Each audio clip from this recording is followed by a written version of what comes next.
Hello dear students, welcome to the new topic that is unemployment. Unemployment होता क्या है? देखो, हमारा जो एज ग्रुप है उसमें 15 से कम वाले एंड 59 से ज्यादा वाले इन्हें डिपेंडेंट पॉपुलेशन कहा जाता है। यानी 15 से 59 के बीच वाला जो एज ग्रुप है इसे वर्किंग पॉपुलेशन कहा जाता है। ठीक है, इस वर्किंग पॉपुलेशन में कुछ लोग ऐसे होते हैं जो एकदम निकट्टू है, यानी they are not willing to work, या फिर they are not able to work, mental या फिजिकल किसी भी रीजन से they are not able to work, यानी they are voluntarily not working. So ऐसे लोगों को एक्सक्लूड कर दिया जाएगा from among the working population. ऐसे लोगों को एक्सक्लूड करो तो जो बचा हुआ पॉपुलेशन है from among the working population उन्हें कहा जाता है लेबर फोर्स। ठीक है, अब लेबर फोर्स में तीन कैटेगरी के लोग हो सकते हैं। एक जो काम कर रहे हैं, राइट, एक यानी ये एम्प्लॉयड है, एक अंडर एम्प्लॉयड लोग। अंडर एम्प्लॉयड किसे कहा जाता है? वो जो लोग पार्ट टाइम काम कर रहे हैं या फिर अपने कॉम्पिटेंस के अकॉर्डिंगली काम नहीं कर रहे हैं। लाइक फॉर एग्जांपल किसी ने पीएचडी किया है लेकिन पियोन का काम कर रहा है, तो उसको आप एम्प्लॉयड नहीं बोलोगे, उसको आप अंडर एम्प्लॉयड कहोगे। ठीक है, सो अंडर एम्प्लॉयड कौन है? जो पार्ट टाइम काम कर रहा है या फिर उसके कॉम्पिटेंस के अकॉर्डिंगली उसको काम नहीं मिला है, वो अपने लेस देन कॉम्पिटेंट जॉब अगर वो कर रहा है तो उसे अंडर एम्प्लॉयड कहा जाता है।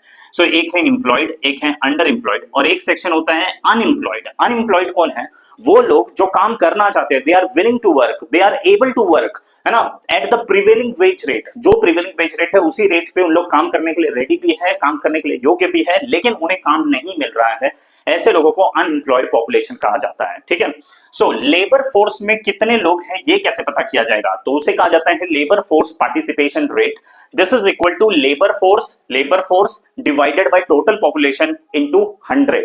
इंडिया में कितना है? इट इज 40% और इसे कैलकुलेट करता है एनएसओ। ठीक है, नाउ अनएम्प्लॉयमेंट्स के टाइप्स कितने होते हैं? There are 10 different types of unemployment. First, disguised या हिडन अनएम्प्लॉयमेंट। ये वो अनएम्प्लॉयमेंट होता है जिसमें मार्जिनल प्रोडक्टिविटी जीरो है। लाइक फॉर एग्जांपल किसी काम को करने के लिए 5 लोगों की जरूरत है, 5 लोग मिलकर वो काम करते थे। अब इमेजिन करो कि एक और आदमी आ गया, 6 लोग आकर भी उतना ही काम कर रहे हैं। समझो 10 यूनिट प्रोड्यूस करने के लिए 5 लोगों की रिक्वायरमेंट थी, हमने एक और आदमी को रखा 6 आदमी, और अभी भी 6 आदमी मिलकर भी 10 ही यूनिट प्रोड्यूस कर रहा है। तो वो जो एक्स्ट्रा एक बंदा है उसका प्रोडक्टिविटी में कितना कंट्रीब्यूशन है? जीरो। वो कितना प्रोड्यूस कर रहा है? जीरो, बिकॉज 5 लोग भी मिलकर 10 यूनिट प्रोड्यूस कर रहे थे, 6 लोग भी मिलकर अगर 10 ही यूनिट प्रोड्यूस कर रहे हैं तो इसका मतलब वो जो एक आदमी एक्स्ट्रा है उसका मार्जिनल प्रोडक्टिविटी जीरो है, वो प्रोडक्शन में जीरो कंट्रीब्यूट कर रहा है। तो भले वो हमें फर्स्ट साइड में लग रहा है कि वो एम्प्लॉयड है, लेकिन इकोनॉमी के पॉइंट ऑफ व्यू से वो अनएम्प्लॉयड है क्योंकि वो इकोनॉमी में कुछ कंट्रीब्यूट नहीं कर रहा है। ऐसे अनएम्प्लॉयमेंट को डिस्कस्ड या हिडन अनएम्प्लॉयमेंट कहते हैं। ये इंडिया में आमतौर पे आपको एग्रीकल्चर सेक्टर में दिखेगा। ठीक है, ये एग्रीकल्चर सेक्टर में इंडिया में हिडन अनएम्प्लॉयमेंट या डिस्कस्ड अनएम्प्लॉयमेंट विजिबल है। Next is open unemployment. ये तो बहुत कॉमन टाइप का है, कोई भी जो काम नहीं कर पा रहा है, able and willing to work at the prevailing wage rate but is not able to get the job, such type of person is called open unemployment. मतलब वैसे सिचुएशन को ओपन अनएम्प्लॉयमेंट कहते हैं।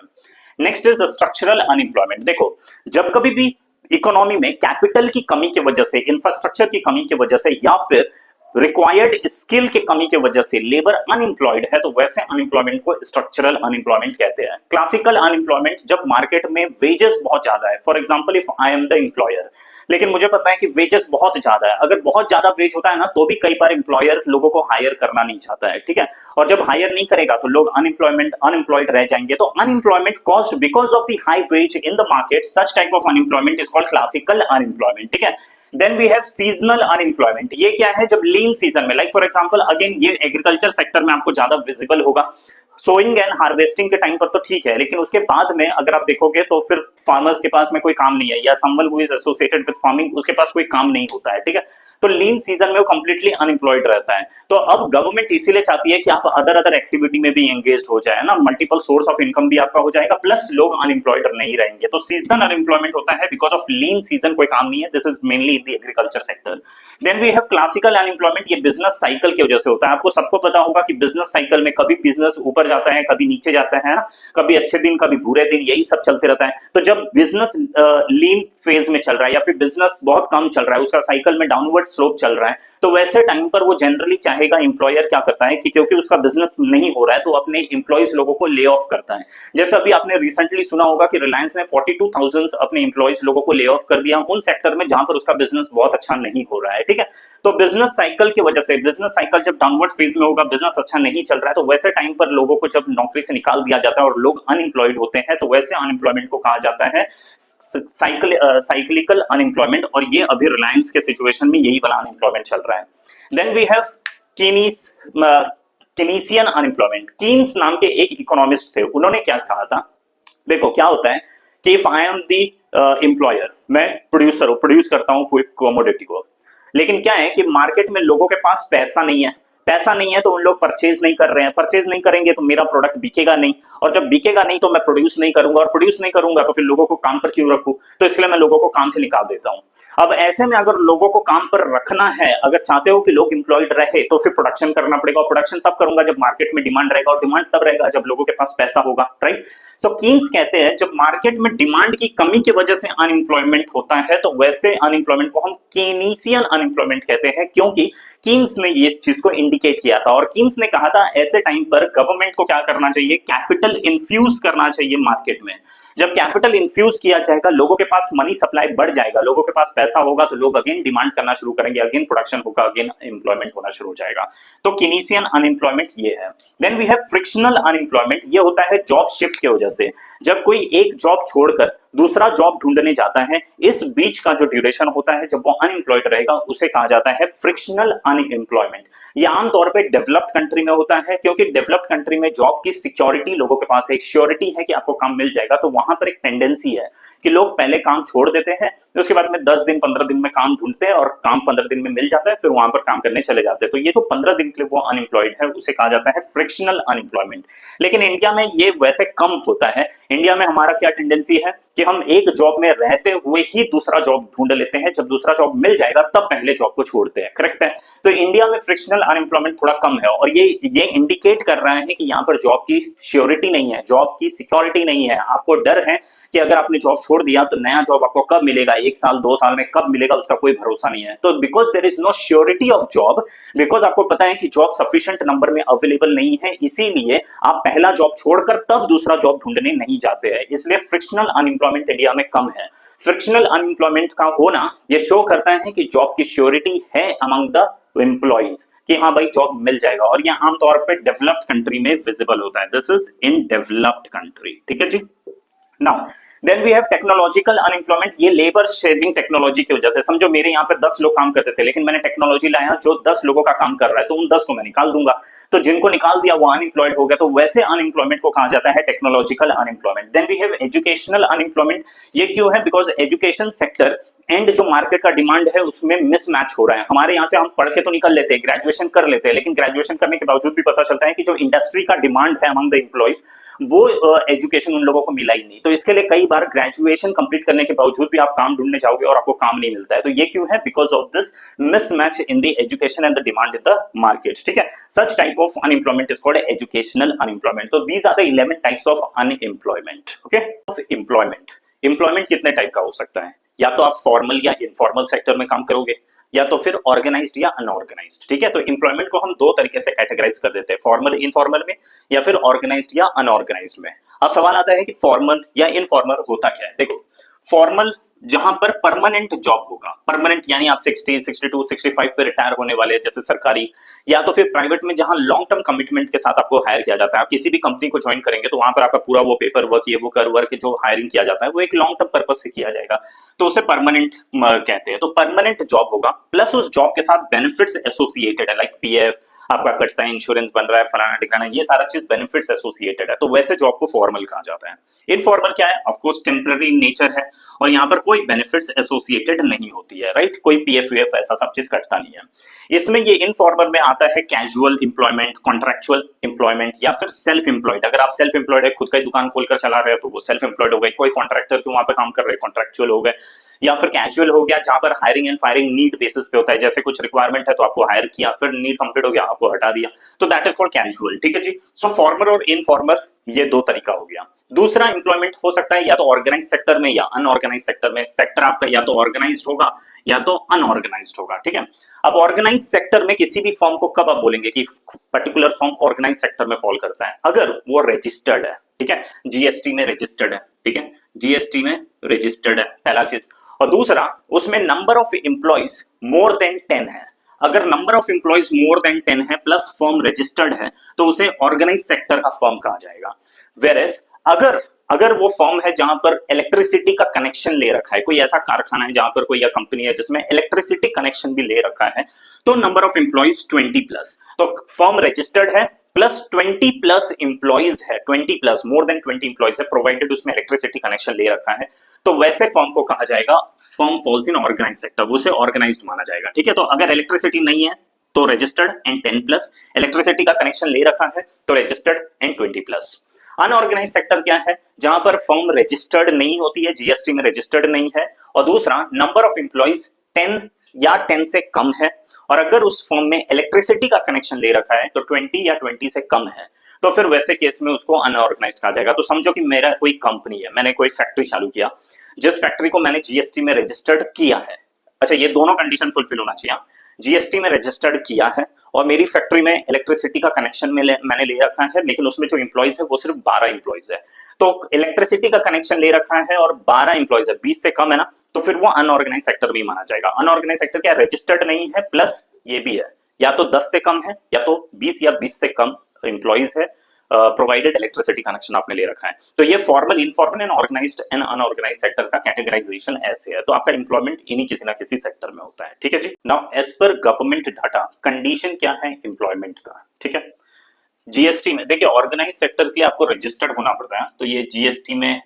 कितने लोग रजिस्टर्ड है उसके थ्रू ऑर्गेनाइज पता चल जाता है। फॉर्मल कब पता चल जाएगा? जब आप ईएफओ में वहां पर रजिस्टर्ड हो जाते हैं। ठीक है, employees provident EPFO, sorry EPFO में आप रजिस्टर्ड होते हैं तो उससे फॉर्मल सेक्टर बनता है। एनीवे, अब कंडीशन क्या है ऑर्गेनाइज्ड या अनऑर्गेनाइज्ड का? अभी आप देखोगे तो organised sector and formal sector ये दोनों में मिलाकर अगर आप देखोगे तो 7.7% मतलब 7.7% of the employed population they are in organised and formal sector. जहां पर वो काम कर रहे हैं वो ऑर्गेनाइज्ड भी है और फॉर्मल भी है। अब ऑर्गेनाइज्ड है लेकिन इनफॉर्मल है, वैसा 9.3% है। नो, कोई फर्म जो अनऑर्गेनाइज्ड है लेकिन फॉर्मल है, ऐसा 0.4% है।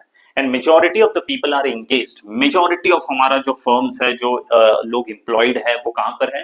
तो अनऑर्गेनाइज्ड एंड इनफॉर्मल सेक्टर में। ठीक है, सो अब ये सबसे ज्यादा है, गवर्नमेंट चाहती है इसी को शिफ्ट करके यहां पर लाया जाए, ये गवर्नमेंट का प्राइमरी फोकस है। अब सवाल आता है कि ऑर्गेनाइज्ड एंड फॉर्मल सेक्टर ये जो कैटेगरी है ये कम क्यों है? व्हाट आर द रीजन कि ये बहुत वीक है?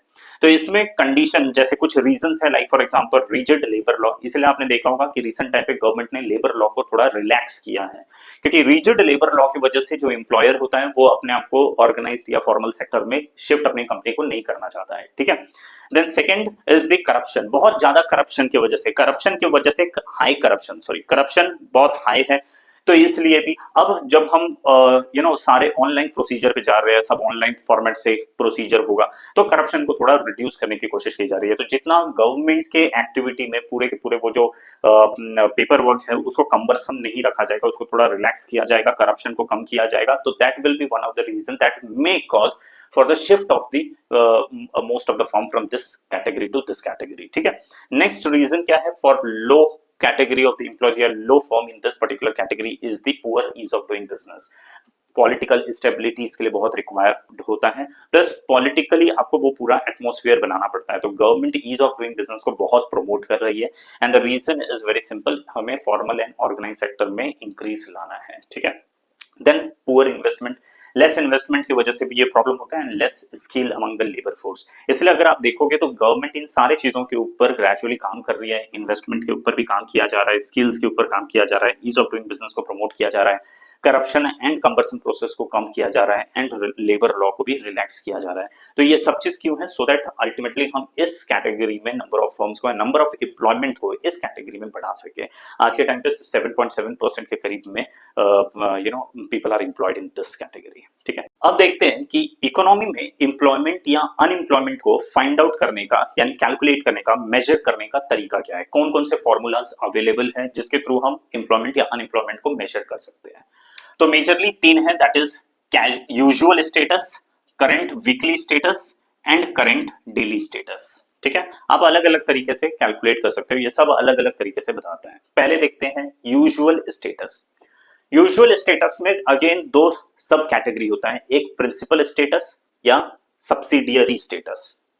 प्रिंसिपल स्टेटस के अकॉर्डिंगली क्या है, अगर कोई पर्सन मोर देन 182 डेज के लिए जॉब के लिए अवेलेबल है, मतलब able and willing to work, he is available for work 182 days के लिए, ठीक है, सॉरी मोर देन 182 डेज के लिए, and out of this number of days, समझो फॉर एग्जांपल एक पर्सन एक साल में आउट ऑफ 365 डेज 200 डेज वो अवेलेबल था जॉब के लिए, ठीक है, और बचा जो 165 डेज है वो खुद ही नहीं काम करना चाहता था, अवेलेबल नहीं था, हेल्थ इश्यू से या कुछ भी, वो अवेलेबल नहीं था, लेकिन 200 डेज तो अवेलेबल था, राइट। सो ये वाला कंडीशन मीट हुआ, and out of those days जब वो अवेलेबल था, मेजर पार्ट में अगर वो एम्प्लॉयड है तो फिर उसे एम्प्लॉयड माना जाएगा उस साल के लिए, ठीक है। सो प्रिंसिपल स्टेटस के accordingly if a person is available in a year, if a person is available for a job for more than 182 days, and out of those days जितने दिन वो अवेलेबल था, फॉर एग्जांपल 200 डेज, तो out of that 200 days majority of part में, मतलब 100 या more than 100 days के लिए अगर वो एम्प्लॉयड है,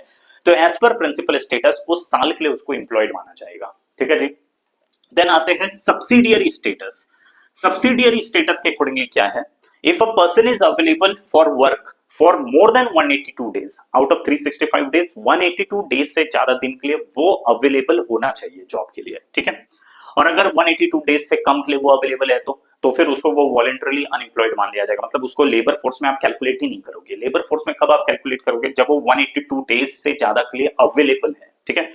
Now, out of these days, for example, वो 200 days तक अवेलेबल था, out of these 200 days, अगर वो 30 या more than 30 days employed है, तो सब्सिडियरी स्टेटस के अकॉर्डिंगली उसको एम्प्लॉयड मान लिया जाएगा, ठीक है। सो सब अलग अलग फॉर्मूला है, कौन से फॉर्मूला के अकॉर्डिंगली कैसे माना जाता है वो देखिए। तो प्रिंसिपल स्टेटस, यूजुअल स्टेटस के दो कैटेगरी है, principal status and subsidiary status. Principal status में if a person is available for a job for more than 182 days and out of those days that number of days he was available, उसमें से अगर major part के लिए वो employed है तो फिर उसको एम्प्लॉयड मान लिया जाएगा उस साल के लिए। सब्सिडियरी स्टेटस के लिए अगर पर्सन 182 डेज से ज्यादा के लिए अवेलेबल है और 30 या मोर देन 30 डेज के लिए वो उसने काम किया है, वो एम्प्लॉयड रहा है, तो सब्सिडियरी स्टेटस के अकॉर्डिंगली उस साल के लिए उसको एम्प्लॉयड मान लिया जाता है, ठीक है। Then next is the current weekly status. ये क्या है, अगर कोई पर्सन किसी एक हफ्ते में, उसमें से किसी एक दिन अगर 1 घंटे के लिए भी काम किया है, एम्प्लॉयड रहा है, तो करंट वीकली स्टेटस के अकॉर्डिंगली उस वीक के लिए उसको एम्प्लॉयड मान लिया जाएगा। तो ये याद रखिएगा, ये ईयर के बेसिस पे है, ये वीकली बेसिस पे बात कर रहा है, ठीक है। ये वीकली आइडेंटिफाई करता है कि वेदर पर्सन इज एम्प्लॉयड या नॉट एम्प्लॉयड। तो इसके अकॉर्डिंगली किसी एक वीक में, कोई भी एक हफ्ते में, किसी एक दिन 1 घंटे के लिए भी अगर पर्सन एम्प्लॉयड है, तो इस कैलकुलेशन के अकॉर्डिंगली उसको एम्प्लॉयड माना जाता है। Then third is current daily status. ये डेली बेसिस पे फाइंड आउट करता है। अच्छा, ये वीकली बेसिस पे, ऐसा आप सारे 52, 53, 52 वीक्स के लिए देखोगे तो कौन कौन से वीक्स में एम्प्लॉयड है, तो अकॉर्डिंगली आप पता कर पाओगे कि वो टोटल कितना एम्प्लॉयड था एक साल में। ये डेली बेसिस पे देखने के लिए करंट डेली स्टेटस। इसमें एक कॉन्सेप्ट है मैन डेज का। मैन डेज का क्या कॉन्सेप्ट है, देखो, अगर कोई पर्सन 1 घंटे से कम के लिए किसी भी दिन 1 घंटे से कम एम्प्लॉयड था, तो उसको अनएम्प्लॉयड मान लिया जाएगा। मतलब फॉर एग्जांपल एक पूरे 24 घंटे में सिर्फ आधा घंटे के लिए वो एम्प्लॉयड था, तो उसको अनएम्प्लॉयड उस दिन के लिए मान लिया जाएगा। अगर कोई पर्सन 1 घंटे से 4 घंटे के बीच में एम्प्लॉयड, मतलब 1 घंटे के लिए एम्प्लॉयड था, या 2 घंटे के लिए एम्प्लॉयड था, या 3 घंटे के लिए एम्प्लॉयड था, या 4 घंटे से थोड़ा कम के लिए 3.5 घंटे के लिए, 3 घंटा 50 मिनट के लिए एम्प्लॉयड था, अगर वैसा कुछ एम्प्लॉयड है तो उसे हाफ मैन डे एम्प्लॉयड माना जाता है। मतलब एक तरीके से हाफ एम्प्लॉयड है, हाफ मैन डे एम्प्लॉयड। अगर कोई पर्सन 4 घंटा या उससे ज्यादा के लिए एम्प्लॉयड है किसी दिन, तो उस दिन के लिए उसे 1 मैन डे एम्प्लॉयड माना जाता है, ठीक है। सो ये है डेली बेसिस पे, ये है वीकली, और ये आपका ईयरली बेसिस पे कैलकुलेट किया जाता है। So this are the 3 different methods to calculate employment या अनएम्प्लॉयमेंट। अब है एम्प्लॉयमेंट इलास्टिसिटी क्या है, एम्प्लॉयमेंट बढ़ रही है, कम हो रही है, मतलब लोग एम्प्लॉयड ज्यादा हो रहे हैं या अनएम्प्लॉयमेंट बढ़ रहा है, वो आप कैसे कैलकुलेट करोगे। एम्प्लॉयमेंट में ये जो फ्लक्चुएशन है, इलास्टिसिटी आप कैसे कैलकुलेट करोगे, तो उसका फॉर्मूला क्या है, growth of employment divided by growth of GDP. Last year कितना एम्प्लॉयमेंट था, लास्ट ईयर कितना जीडीपी था, अब इस साल कितना एम्प्लॉयमेंट है, इस साल कितना जीडीपी है। ये जो डिफरेंस है वो डिफरेंस को आप ले लो और वो डिफरेंस यहाँ लिख लो, जो भी डिफरेंस है एम्प्लॉयमेंट में वो लिखो, जो भी जीडीपी में डिफरेंस है वो लिखो और डिवाइड कर दो, कोई नंबर आएगा। सिमिलरली आपने पिछले साल भी लिख देखो, फॉर एग्जांपल 2022 का एंड 2023 का हमने ऐसे ही इनकम एम्प्लॉयमेंट इलास्टिसिटी कैलकुलेट किया होगा। फिर 23 24 का हम सिमिलरली इंप्लॉयमेंट इलास्टिसिटी कैलकुलेट करेंगे। तो जो भी नंबर आएगा, समझो फॉर एग्जांपल यहां पर आया 0.48, राइट, ये एक्चुअल नंबर है 0.48, उसके बाद 0.16, 0.12, इसका मतलब ये शो कर रहा है कि इंप्लॉयमेंट इलास्टिसिटी कम हो रही है। Growth of employment, growth of GDP के कंपैरिजन में ग्रोथ ऑफ एम्प्लॉयमेंट कम है, तभी तो ये जो नंबर है वो कम आ रहा है, जो वैल्यू है वो कम आ रहा है। ये शो कर रहा है कि जीडीपी जितना बढ़ रहा है उस हिसाब से एम्प्लॉयमेंट नहीं बढ़ रहा है, एम्प्लॉयमेंट कम हो रहा है, एम्प्लॉयमेंट कम बढ़ रहा है। So this means there is jobless growth. So India में जॉबलेस ग्रोथ क्यों है? बिकॉज जो एम्प्लॉयमेंट इलास्टिसिटी है उसका ये डाटा है, ठीक है, this is the data of the past some years, ठीक है। सो एम्प्लॉयमेंट इलास्टिसिटी से आपको पता चलता है जॉबलेस ग्रोथ है। एम्प्लॉयमेंट कैलकुलेट कैसे किया जाएगा एंड एम्प्लॉयमेंट इलास्टिसिटी कैसे कैलकुलेट किया जाएगा वो हमने देखा, ठीक।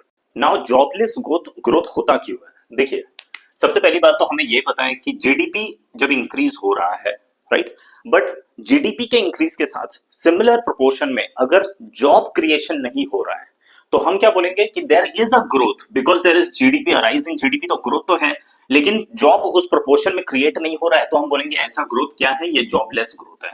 इंडिया में हमने जॉबलेस ग्रोथ को विटनेस किया। कारण क्या है? What are the reason for the jobless growth? So the first is, देखो, इकोनॉमिक ग्रोथ जो पूरी तरीके से लेड बाय सर्विस सेक्टर है। इंडिया में आपको पता है कि economic growth service sector led कर रहा है। सर्विस सेक्टर के पास पोटेंशियल क्या है कि वो जीडीपी में बहुत एक्सटेंसिवली कंट्रीब्यूट करेगा, राइट, बट सिमिलर प्रोपोर्शन में वो जॉब क्रिएट नहीं कर सकता। जॉब क्रिएशन की पोटेंशियल मैन्युफैक्चरिंग सेक्टर के पास है, इसलिए हमें मैन्युफैक्चरिंग सेक्टर के ऊपर ज्यादा फोकस करना चाहिए। क्यों? क्योंकि सिर्फ जीडीपी को राइज करना वही एक फोकस नहीं है, साथ में एट द सेम टाइम हमें इंप्लॉयमेंट भी तो क्रिएट करना है, राइट। तो सर्विस सेक्टर एक मेन रीजन है कि इंडिया में जो इकोनॉमिक ग्रोथ है वो सर्विस सेक्टर लेड हो रहा है, मतलब सर्विस सेक्टर सबसे ज्यादा इकोनॉमिक ग्रोथ में कंट्रीब्यूट कर रहा है, हेंस इतना इंप्लॉयमेंट वो क्रिएट नहीं कर पाता। सेकंड है कैपिटल इंटेंसिव इन्वेस्टमेंट। देखो, जो भी इन्वेस्टमेंट किया जा रहा है वो सब कैपिटल इंटेंसिव है। नए नए मशीन्स के साथ में इन्वेस्टमेंट हो रहा है कि नए नए मशीन्स एंड इक्विपमेंट्स को मैन्युफैक्चरिंग में इंडक्ट किया जा रहा है। बिकॉज ऑफ दैट आप देखोगे तो लेबर तो है ही नहीं, जहां 10 लेबर काम करता है वहां आप कैपिटल इंटेंसिव इन्वेस्टमेंट की वजह से आपने बड़े बड़े मशीन लगा लिए है, तो उस मशीन ने उन 10 लेबर लोगों का काम कर दिया, तो हेंस जॉब यहाँ पर उन 10 लेबर लोगों की रिक्वायरमेंट नहीं है, तो यहाँ पर एम्प्लॉयमेंट क्रिएट ही नहीं होगा। नेक्स्ट है ऑटोमेशन। ऑटोमेशन मतलब क्या होता है? पहले से कोई कंपनी थी जहां पर लेबर लोग काम करते थे, समझो 10 लेबर काम कर रहा था, अब क्या हुआ, एम्प्लॉयर ने उन लेबर के जगह पे मशीन ला दिया।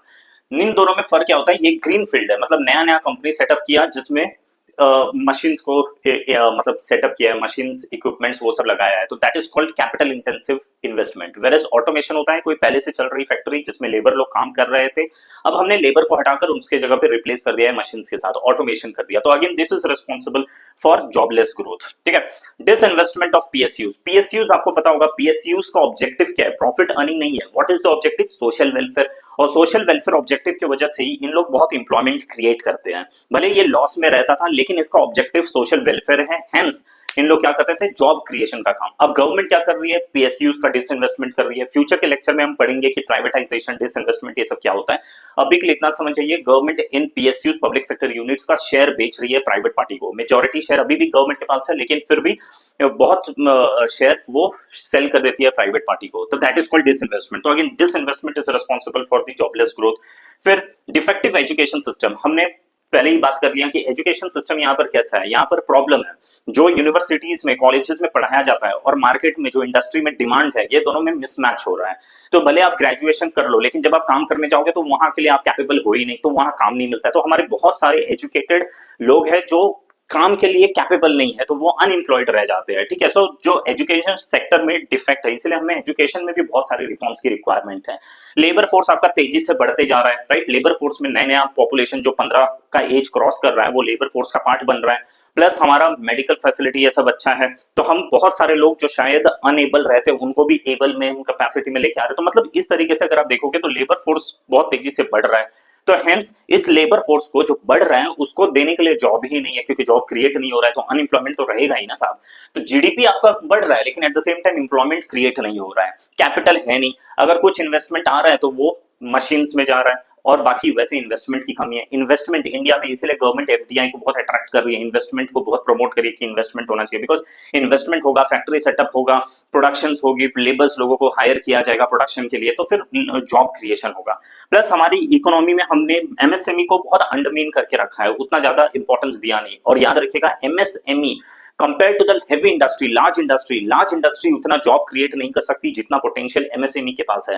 तो इसलिए अगर आप चाहते हैं कि आपकी ग्रोथ जॉबलेस ना हो, अगर आप एम्प्लॉयमेंट क्रिएट करना चाहते हैं, तो एमएसएमई को फोकस देना पड़ेगा।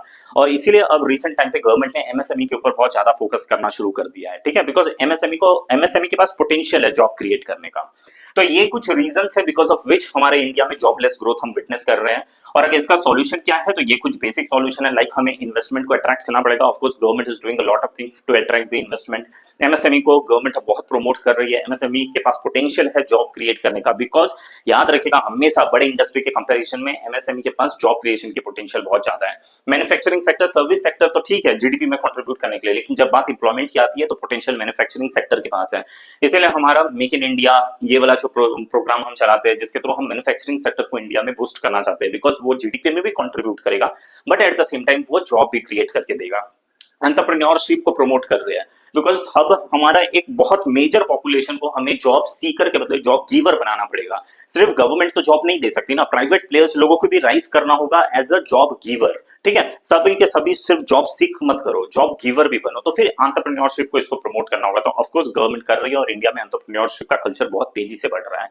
लेबर इंटेंसिव जो सेक्टर है, like food processing sector, industry, textile industry, then construction industry, ये सब जगह पे याद रखिएगा ये लेबर इंटेंसिव सेक्टर है। तो गवर्नमेंट को फोकस करना चाहिए इन सेक्टर्स को भी बूस्ट करने का, इन सेक्टर्स को जितना स्ट्रेंथन किया जाए, इन सेक्टर को जितना बंप किया जाए, उतना ही ज्यादा जॉब क्रिएशन की पोटेंशियल होगी। इसके अलावा गवर्नमेंट पॉवर्टी एलिविएशन प्रोग्राम्स चलाती है, employment generation, poverty alleviation and employment generation program, जिसमें हम डायरेक्टली वेज एम्प्लॉयमेंट प्रोग्राम चलाते हैं, मनरेगा जैसा, ठीक है। तो इस तरीके का प्रोग्राम चला के, या स्किल डेवलपमेंट प्रोग्राम चलाएंगे जिसके थ्रू स्किल अपलिफ्टमेंट किया जाएगा पॉपुलेशन का, so that they will be able to get the job, ठीक है। So these are the thing which are responsible, and these are some of the things which are which can work as the solution to overcome this jobless growth problem.